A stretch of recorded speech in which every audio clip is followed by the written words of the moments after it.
Chapter 2. He becomes aware of the wonderful truth of enlightenment. By killing the demon, he realizes his spirit nature. The story goes on to tell how, after being given a name, the handsome Monkey King jumped for joy and bowed to Subhuti to express his thanks. The patriarch then ordered the others to take Sun Wukong out through the double doors and teach him how to sprinkle and sweep the floor, answer orders, and deport himself properly. All the immortals went out in obedience to this command. When Sun Wukong was outside the doors, he bowed to all his spiritual elder brothers and laid out his bed on the veranda. The next morning, and every following day, he studied language and deportment under his spiritual elder brothers, expounded the scriptures, discussed the way, practiced calligraphy, and burnt incense. When he had any spare time, he would sweep the grounds, dig the vegetable patch, grow flowers, tend trees, look for kindling, light the fire, carry water, and fetch soy. Everything he needed was provided. Thus 6 or 7 years slipped by in the cave without him noticing them. One day the patriarch took his seat on the dais, called all the immortals together, and began to explain the great way. Heavenly flowers fell in profusion, while golden lotuses burst forth from the earth. Brilliantly he expounded the doctrine of the 3 vehicles, setting forth 10,000 dharmas in all their details. As he slowly waved his whisk, jewels fell from his mouth, echoing like thunder and shaking the 9 heavens. Now preaching the way, now teaching meditation, he showed that the 3 beliefs are basically the same. In explaining a single word, he brought one back to the truth, and taught the secrets of avoiding birth and understanding one's nature. As Monkey sat at the side listening in the exposition, he was so delighted that he tugged at his ear, scratched his cheek, and smiled. He could not help waving his hands and stamping. When the patriarch noticed this, he said to Monkey, "Why are you leaping around like a madman in class instead of listening to the lesson?" "Your disciple is listening to the exposition with all his attention," Monkey replied, "but your marvelous words made me so happy that I started jumping around without realizing what I was doing. Please forgive me." To this the patriarch replied, "If you really understand my marvelous words, then answer this question. How long have you been in my cave?" "Your disciple was born stupid," Monkey replied, "so I've no idea how long I've been here. All I know is that whenever the fire in the stove goes out, I go to the other side of the mountain to collect firewood, and there I see a hill covered with fine peach trees. I've had 7 good feeds of peaches there." That hill is called Tender Peach Hill. If you have eaten there 7 times, you must have been there 7 years. What sort of way do you want to learn from me?" "That depends what you teach me, master. As long as there's a whiff of the way to it, your disciple will learn it." "There are 360 side entrances to the way, and they all lead to a true result," the patriarch said. "What branch would you like to study?" "I'll do whatever you think best, master," replied Monkey. "What about teaching you the way of magic arts?" "What does the way of magic arts mean?" "Magic arts," the patriarch replied, "include summoning immortals, using the magic sandboard, and divining by milfoil. With them one can learn how to bring one good fortune and avert disaster." "Can you become immortal this way?" asked Monkey. "No, certainly not," replied the patriarch. "No, I shan't learn it." "Shall I teach you the way of sects?" the patriarch asked. "What are the principles of the sects?" said Monkey. "Within the branch of the sects, there is Confucianism, Buddhism, Taoism, the study of the negative and positive, Mohism, medicine, reading scriptures and chanting the name of a Buddha. You can also summon immortals and sages with this branch." "Can you obtain immortality that way?" asked Monkey. "To try and attain immortality that way," the patriarch replied, "is like putting a pillar in the wall." "Master," Monkey said, "I'm a simple chap, and I can't understand your technical jargon. What do you mean by putting a pillar in the wall?" "When a man builds a house and wants to make it strong, he puts a pillar in the wall. But when the day comes for his mansion to collapse, the pillar is bound to rot." "From what you say," Monkey observed, "it is not eternal. No, I shan't learn it." "Very well. Shall I teach you the way of silence?" the patriarch then asked. What true result can be got from silence? Asked Monkey. It involves abstaining from grain, preserving one's essence, silence, inaction, meditation, abstaining from speech, eating vegetarian food, performing certain exercises when asleep or standing up, going into trances, and being walled up in total isolation. Is this a way of becoming immortal? Monkey asked. It's like building the top of a kiln with sun-dried bricks, the patriarch replied. You do go on, master, said Sun Wukong. I've already told you that I can't understand your technical jargon. What does building the top of a kiln with sun-dried bricks mean? If you build the top of a kiln with sun-dried bricks, they may make it look all right, but if they have not been hardened with fire and water, they will crumble away in the first heavy rainstorm. There's nothing eternal about that either, then, replied Monkey. Then no, I shan't learn it. Shall I teach you the way of action, then? The patriarch asked. What's that like? Monkey asked.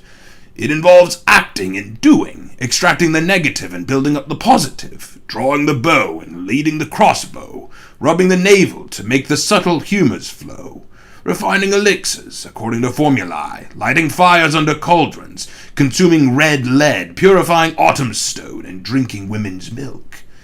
Can doing things like that make me live forever? Monkey asked. To try and obtain immortality that way is like lifting the moon out of the water.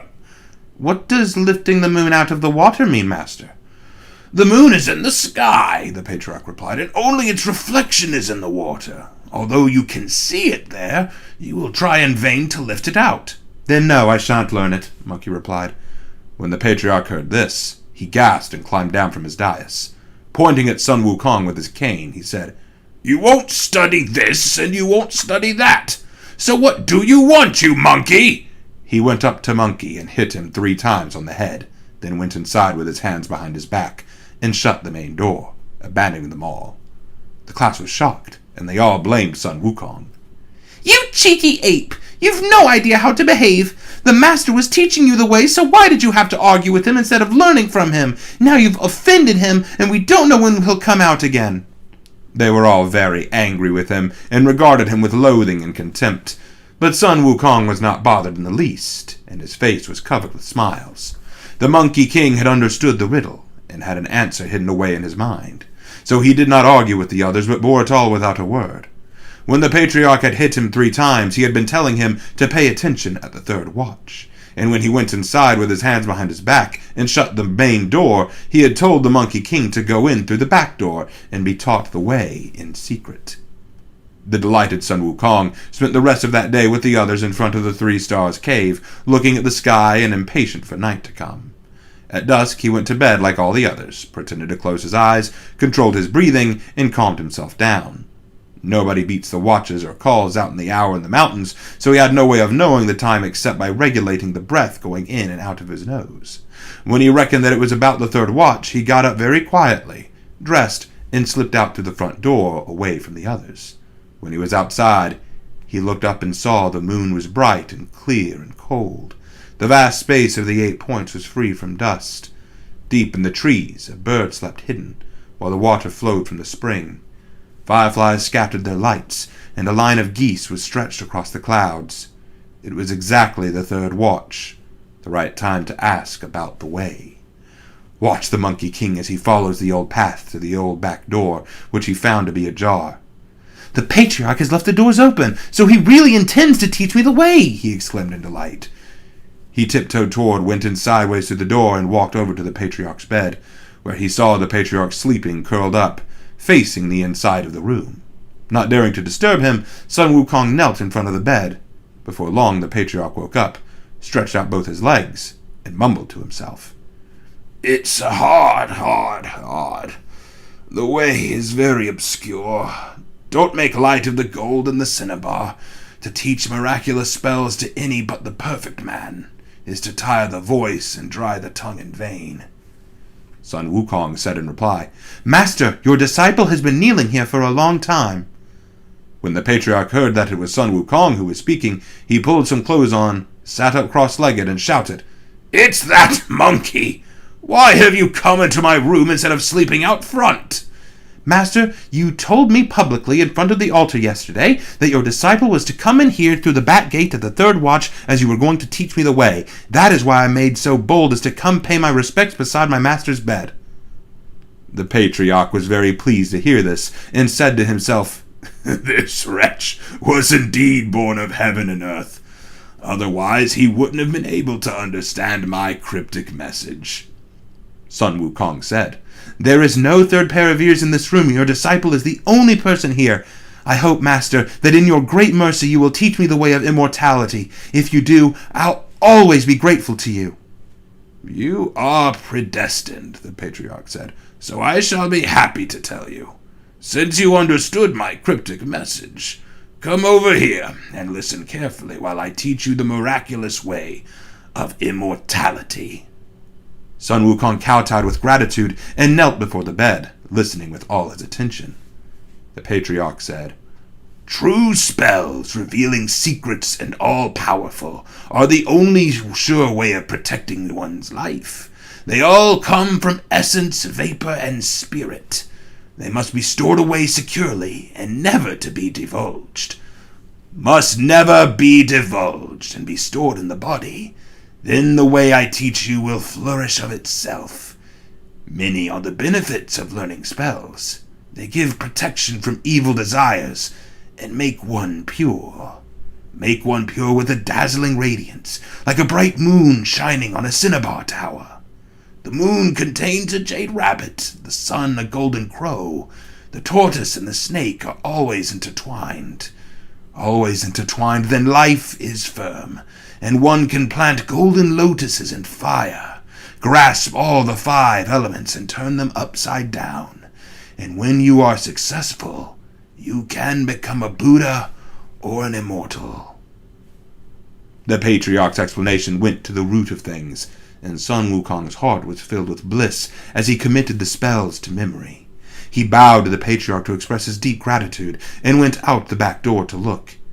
He saw that there was a trace of white in the east, while the golden light of the moon was shining in the west. He went to the front door by the old path, pushed it open gently, and went in.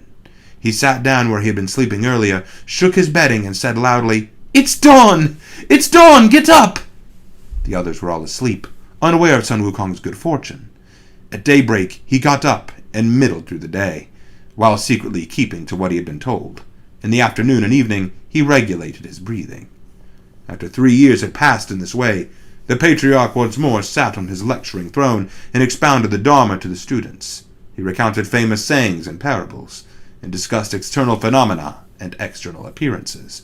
Without warning, he asked, "Where is Sun Wukong?" Sun Wukong went forward, knelt down, and replied, "Your disciple is present." "What way have you cultivated since coming here?" "Your disciple is now fairly well conversant with the Dharma," Sun Wukong replied, "and my source is getting gradually stronger." "If you are conversant with the Dharma, and you know about the source," the patriarch replied, "and if the spirit has already flowed into you, then you must beware of the 3 disasters." Sun Wukong thought for a long time. Then he said, "Patriarch, you're talking rubbish. I have often heard that the way is lofty and its power mighty, that it is as eternal as heaven, that it can overcome fire and water and prevent all illnesses from arising. So how could there be 3 disasters?" To this the patriarch replied, "This is not the ordinary way. It involves seizing the very creation of heaven and earth and encroaching on the hidden workings of the sun and moon. Once the elixir is made, devils and spirits cannot tolerate it. Although it will preserve the youthfulness of your face and prolong your life, 500 years' time heaven will strike you with a thunderbolt. You must be clear-sighted in nature and mind so that you can hide from it before it comes. If you succeed in avoiding it, you will live as long as heaven, and if you don't, it will kill you. Another 500 years later, heaven will burn you with fire. This fire will be not heavenly fire or ordinary fire, but hidden fire. It will burn you from the soles of your feet to the crown of your head. Your 5 viscera will be reduced to ashes, your 4 limbs will be destroyed, and 1,000 years of asceticism will have been so much wasted time. And yet another 500 years later, a wind will blow at you.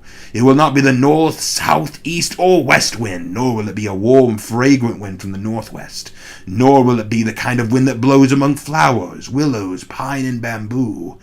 It will be what is called a monster wind. It will blow through the crown of your head, down into your 6 entrails. It will go through the cinnabar field below your navel, and penetrate your 9 orifices. Your flesh and your bones will be destroyed, and your body will disintegrate. So you must avoid all 3 of these disasters. When he heard this, Sun Wukong's hair stood on end, and he kowtowed with the words, "I implore you, my lord, to show pity and teach me how to avoid these 3 disasters. If you do, I will be grateful to you forever." "That would be easy," the patriarch replied, "but for the fact that you are different from other people, which means that I cannot." "I have heard that the face is the sky and feet standing on earth. I have 9 orifices and 4 limbs, 5 viscera and 6 entrails. How am I different from anyone else?" Sun Wukong asked. "Although you are quite like other people, your cheeks are too small." Now the monkey had a funny face, with cheeks that caved inwards and a sharp chin. Sun Wukong felt it with his hand and replied with a laugh,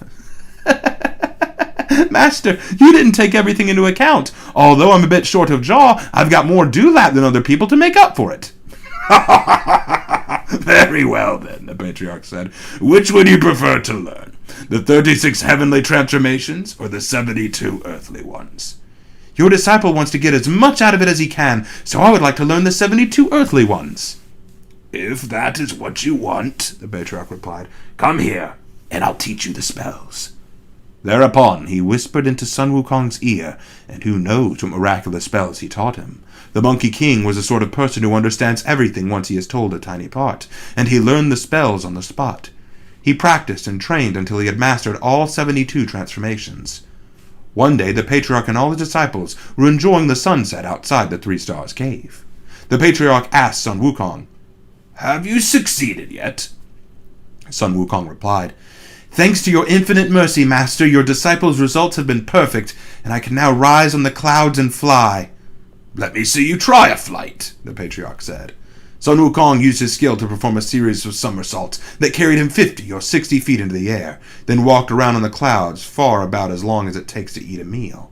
He covered about a mile altogether before landing in front of the patriarch, folding his arms across his chest and saying, "Master, that's flying and soaring into the clouds."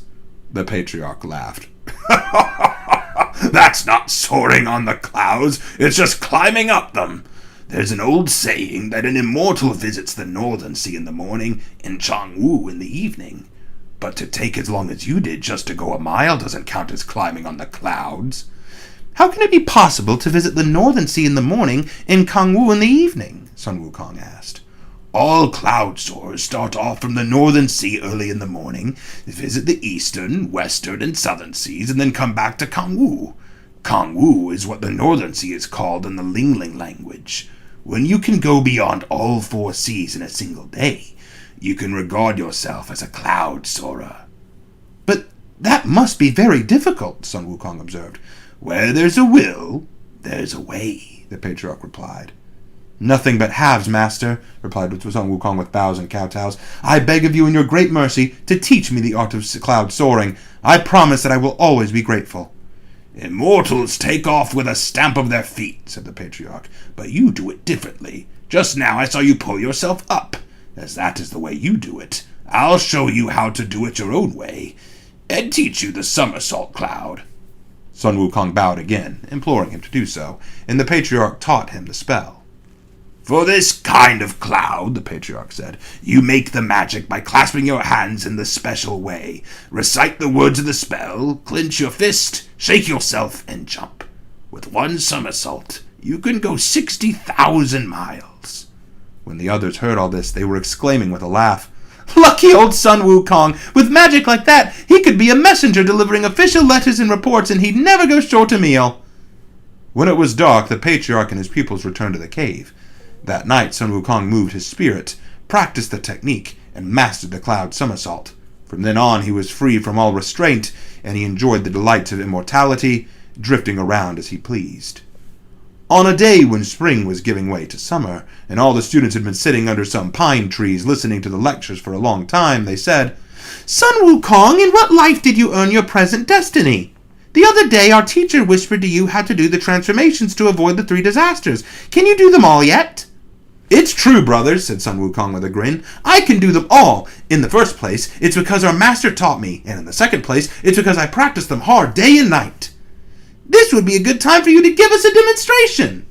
At this suggestion, Sun Wukong braced his spirit to show off his skill. "What's it to be, brothers? Tell me what you'd like me to turn myself into." "Turn into a pine tree," they all said. Sun Wukong clenched his fist, said the magic words, shook himself, and changed into a pine tree. Truly, he was green and misty throughout the 4 seasons, rising in upright beauty to the clouds, not in the least like a demon monkey, every inch a tree that withstands frost and snow. When the students saw it, they clapped their hands and chuckled aloud, saying, "Good old monkey, good old monkey." They did not realize that the row they were making had disturbed the patriarch, who rushed out to the door, dragging his stick behind him. "Who's making a row out here?" he asked. The students hurriedly pulled themselves together, straightened their clothes, and went over to him. Sun Wukong, who had now resumed his real appearance, said from the forest, "Master, we were holding a discussion here, and there were no outsiders making a din." "Yelling and shouting like that," the patriarch angrily roared, "is no way for those cultivating their conduct to behave. If you are cultivating your conduct, the subtle vapors escape when you open your mouth, and when you wag your tongue, trouble starts. What was all that laughing and shouting about?"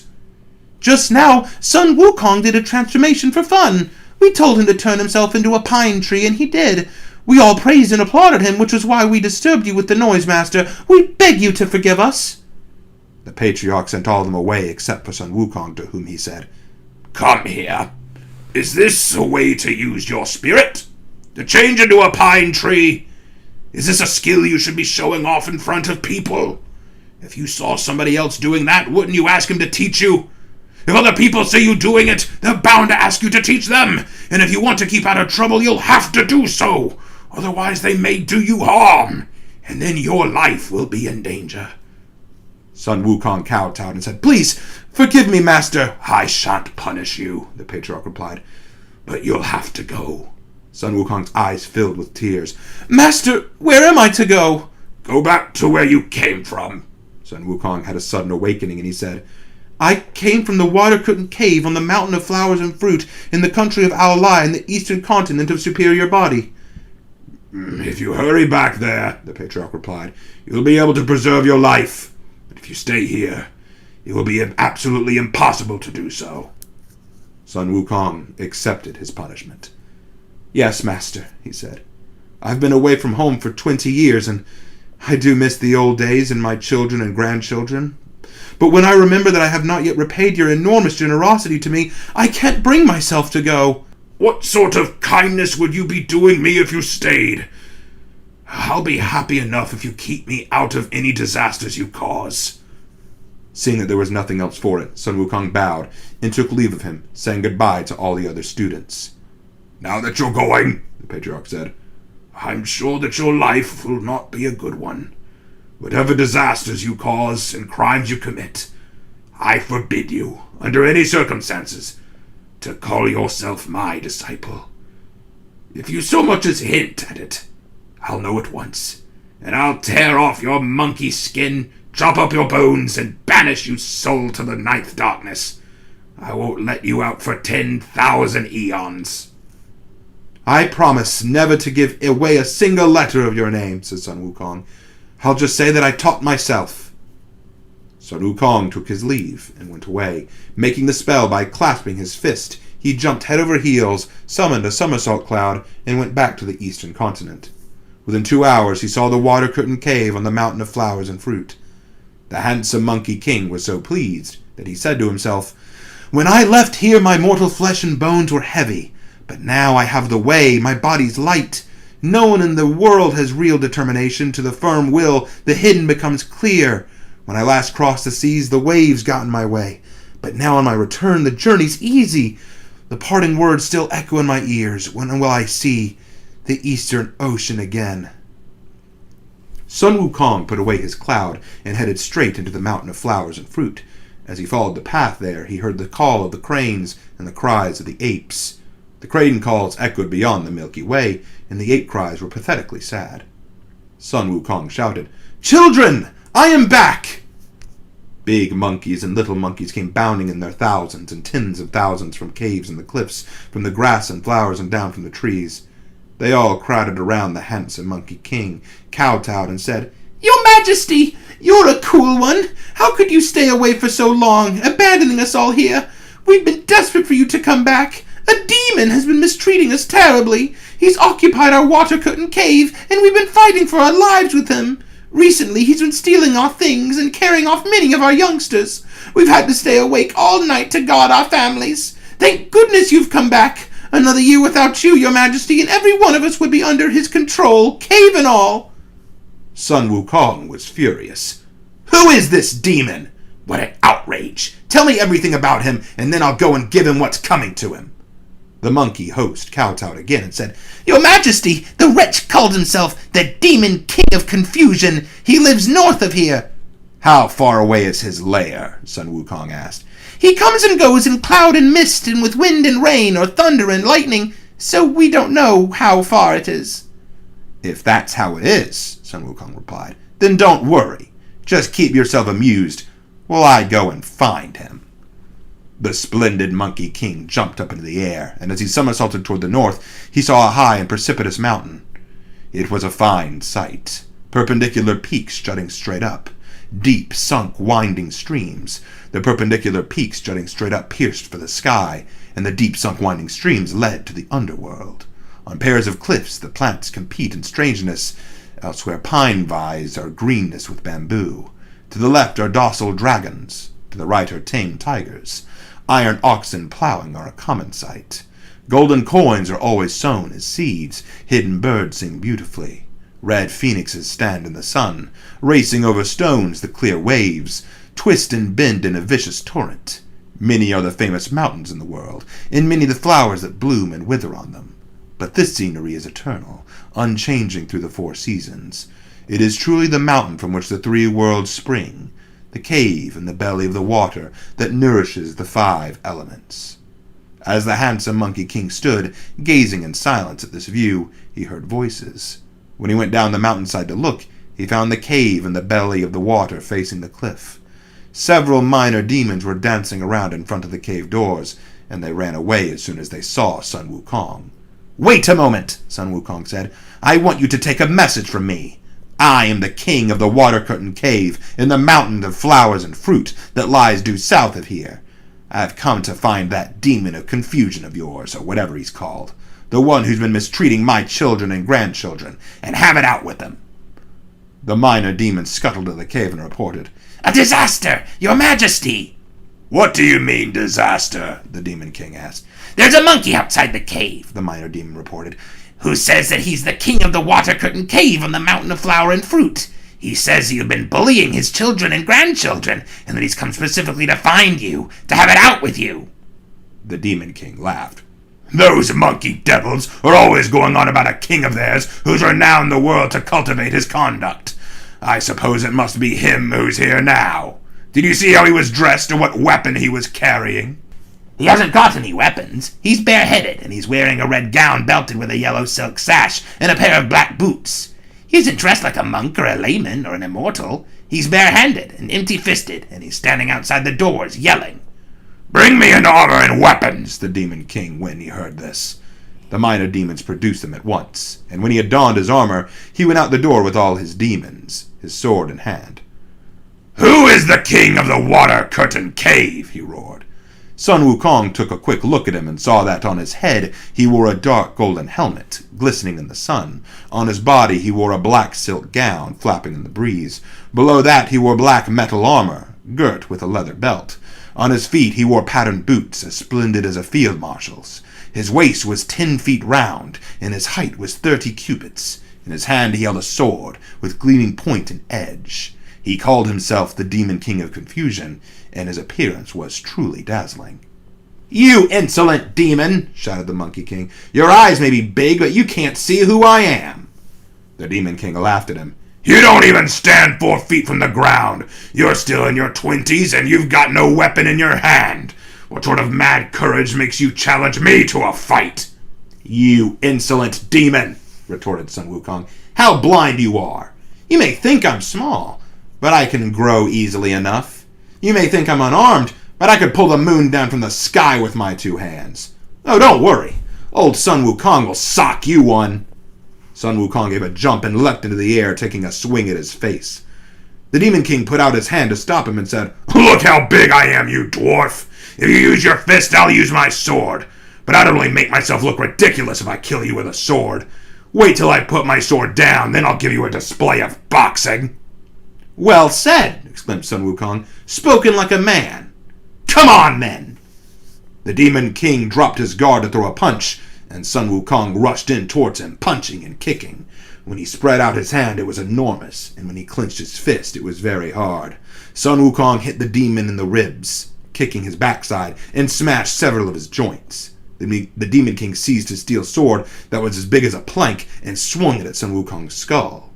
Sun Wukong dodged the blow, and the sword only split at the air. Seeing how ugly the Demon King had turned, Sun Wukong used his magic art of getting extra bodies. He pulled out one of his hairs, popped it in his mouth, chewed it up, and blew it out into the air, shouting, "Change!" It turned into 200 or 300 little monkeys, who all crowded around him. Sun Wukong now had an immortal body, and there was no magic transformation of which he was not capable. Since he had followed the way, he could change each of the 84,000 hairs on his body into anything he wanted. The little monkeys were too quick and nimble for sword or spear.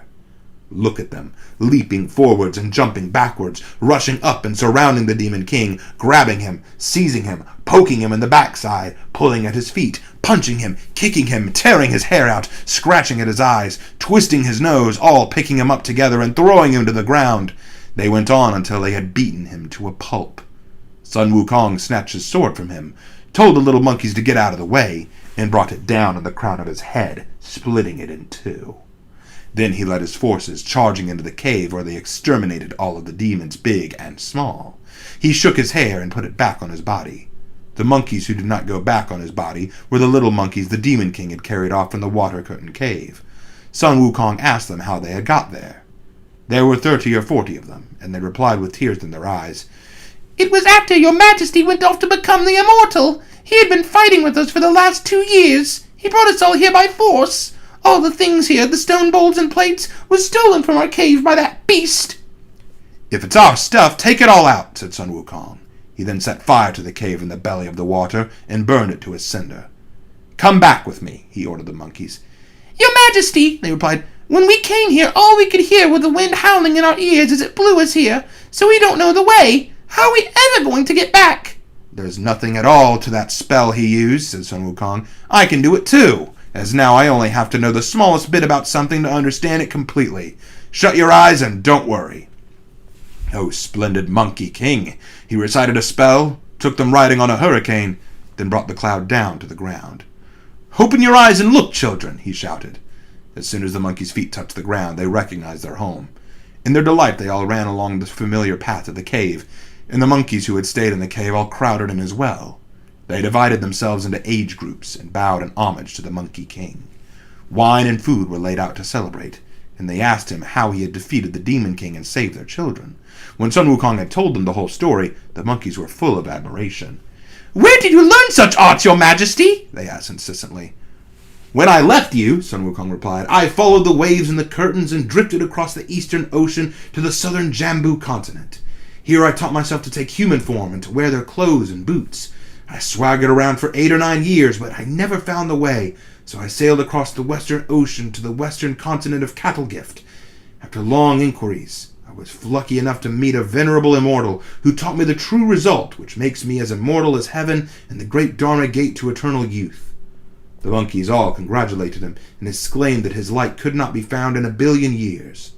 Sun Wukong laughed and said, "Children, we should congratulate ourselves on having a surname."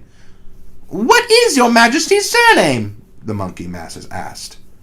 "My name is Sun, and my Buddhist name is Wukong."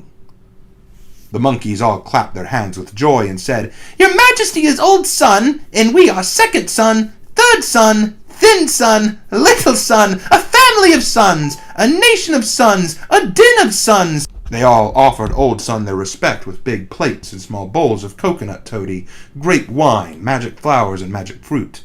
The whole household was happy, my word.